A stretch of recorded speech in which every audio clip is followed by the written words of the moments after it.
Case of transgender, अगर यदि कोई ट्रांसजेंडर है तो उस केस में यहाँ पे आपको चूज करने का ऑप्शन आएगा। कम्युनिटी बताएंगे, मतलब आप जनरल हैं, ईडब्ल्यूएस से, ओबीसी, एससी, किस कैटेगरी से बिलोंग करते हैं। Circle in which secondary school pass, मतलब किस राज्य से आपने जो है मैट्रिक पास किया हुआ है, ये आपको बताना होगा।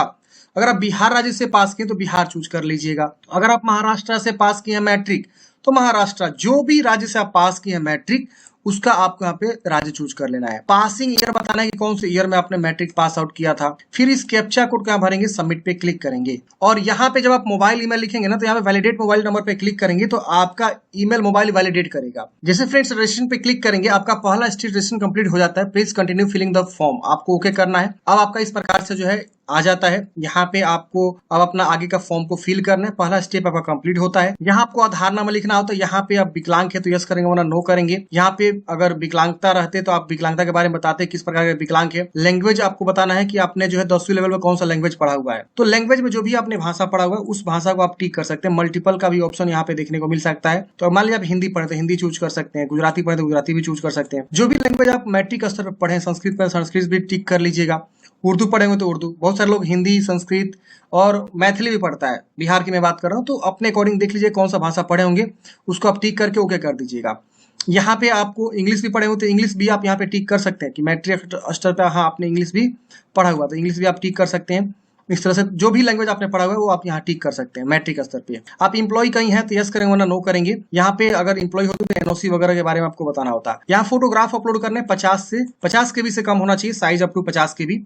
और यहाँ पे सिग्नेचर आपको अपलोड करना है 20 केबी से कम होना चाहिए। तो आप यहाँ सिंपल चूज पे क्लिक करेंगे, फाइल चूज हो जाएगा। फिर सिग्नेचर को चूज करेंगे, फाइल चूज हो जाएगा, फिर सबमिट कर देंगे। सबमिट करते हैं फ्रेंड्स, इस प्रकार से आपका प्रीव्यू आएगा। अगर इसमें कुछ भी गलती है तो आप उसको सुधारेंगे, कैंसिल करके। नहीं गलती है इसको डिक्लेयर करना है और आपको सबमिट कर देना है। सबमिट करते हैं फ्रेंड्स, यहाँ पे आपको जो है ना इस तरह से जो है आपका रजिस्ट्रेशन कंप्लीट हो जाता है। आपको रजिस्ट्रेशन नंबर मिल जाता है, आप इसे नोट कर लेंगे। आप इसे कॉपी कर लेते हैं, आपके मोबाइल पे भी एसएमएस आ जाता है। लेकिन कभी कभी एसएमएस नहीं आता तो दिक्कत हो जाती है, तो आप इस रजिस्ट्रेशन नंबर को नोट कर लेंगे क्योंकि अब इसी से आगे जो है आपको क्या करना है, फॉर्म को कंप्लीट करना। हम यहाँ पे करेंगे कंटिन्यू टू अप्लाई। अब देखिए इस प्रकार से आएगा, रजिस्ट्रेशन नंबर ऑटोमेटिक उठा लिया है। अगर मान लीजिए आप यहाँ से स्किप हो जाते हैं तो उस केस में क्या करना होगा, आपको जो है ना जाके यहाँ से फॉर्म को, मतलब यहाँ से अप्लाई वाले ऑप्शन पे आके रजिस्ट्रेशन नंबर सर्कल चूज करके सबमिट करना होगा।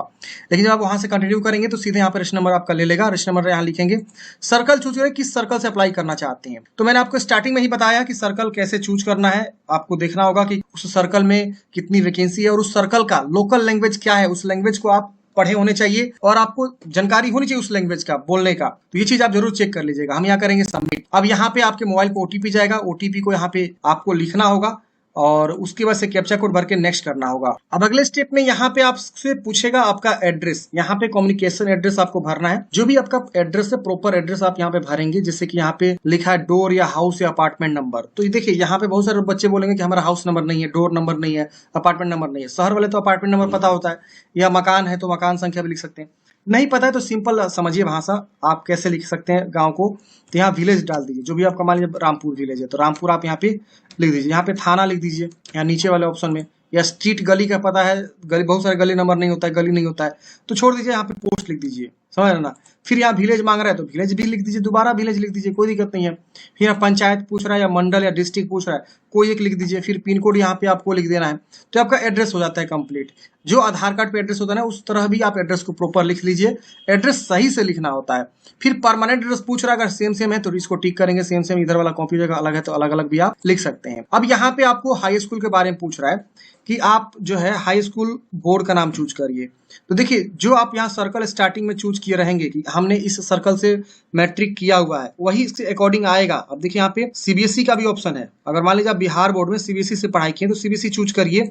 रिजल्ट आपको बताना होगा कि मार्क्स वाला सिस्टम है कि ग्रेड वाला सिस्टम है कि पॉइंट वाला सिस्टम है। अगर आपका मार्क्स वाला सिस्टम है तो मार्क्स चूज करेंगे। फिर आपको इंग्लिश में कितना मतलब नंबर मिला है 100 में। और इसके अलावा लैंग्वेज यहाँ से चूज करना है, कौन सा लैंग्वेज आपने पढ़ा हुआ है। यहाँ से आप जो भी लैंग्वेज पढ़े होंगे उसका चुनाव करिए। मैथ, साइंस, सोशल साइंस में कितना नंबर है ये आपको बता देना है, आपका स्कोर आ जाएगा। अगर आपका ग्रेड पॉइंट है तो ग्रेड पॉइंट चूज करिए और ग्रेड यहाँ बताइए कौन सा ग्रेड आपका है। सारा ग्रेड यहाँ पे आपको देखने मिलेगा, किस मतलब आपका मतलब कौन सा विषय में कितना ग्रेड मिला, ग्रेड आप यहाँ पे बता देंगे। अगर आपका पॉइंट्स वाला सिनेरियो है, मार्कशीट अब आप ही को पता होगा कि कौन सा मेरा है क्योंकि मार्कशीट आपके पास है। तो यहाँ पे बताइए कि आपको कितना पॉइंट्स मिले हुए, वो अकॉर्डिंग बताएंगे। फिर यहाँ पे 7 कंटिन्यू करेंगे।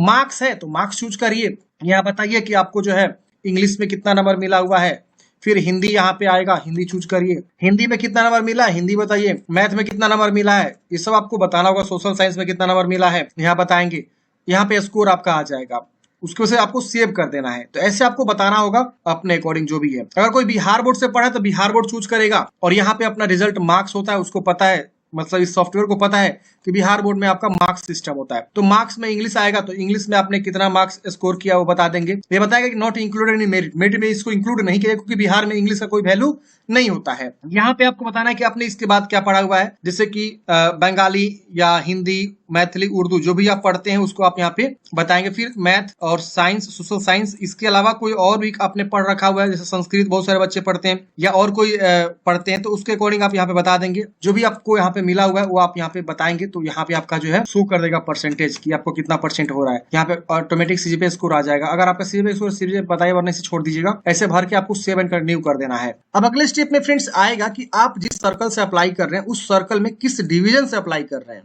तो हमने स्टार्टिंग में बिहार सर्कल चूज किया था, अब उस बिहार के अंदर बहुत सारे डिवीजन है। डिवीजन की बात करें तो देखिए इतने सारे डिवीजन है, इस डिवीजन में किस डिवीजन से अप्लाई करना चाहते हैं। सिवान, सारण, सीतामढ़ी, जहां जहां सीट खाली है वहां शो हो रहा है। Patna Sahib division, Patna division, Nawada division, Nalanda, Muzaffarpur, Munger, Madhubani, जितने डिवीजन है जहां जहां सीट है वो आपको शो करेगा। फॉर एग्जाम्पल आपने गया चूज किया, गया आपने तो चूज कर लिया, इसके बाद आप जो है यहाँ पे बताइए कि किस डिवीजन के लिए आप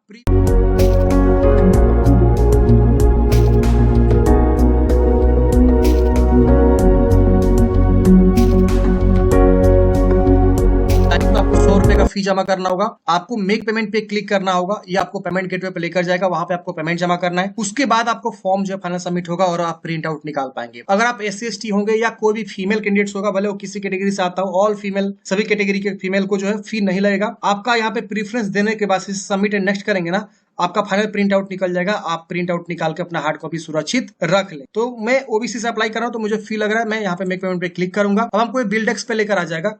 यहाँ पे आपको जो है जो भी ऑप्शन दिख रहा है, जैसे net banking, credit card, QR code, wallet, UPI, इसमें से कोई भी ऑप्शन को चुनाव करके आप मेक पेमेंट पे क्लिक करेंगे, आपका फी जमा हो जाएगा और उसके बाद आपका जो है hard copy final print out निकल के आएगा। तो इस तरह से फ्रेंड्स हमने बात किया कि भारतीय डाक सेवक की जो भर्ती निकाली गई है GDS के पोस्ट पे, ग्रामीण डाक सेवक की पोस्ट पे, उसके लिए कैसे आपको फॉर्म को अप्लाई करना है। आशा करता हूँ फ्रेंड्स आपको सारी जानकारी समझ में आया होगा। आपके मन में कोई भी डाउट्स है, कमेंट बॉक्स में पूछिएगा। मिलता है किसी नेक्स्ट वीडियो में।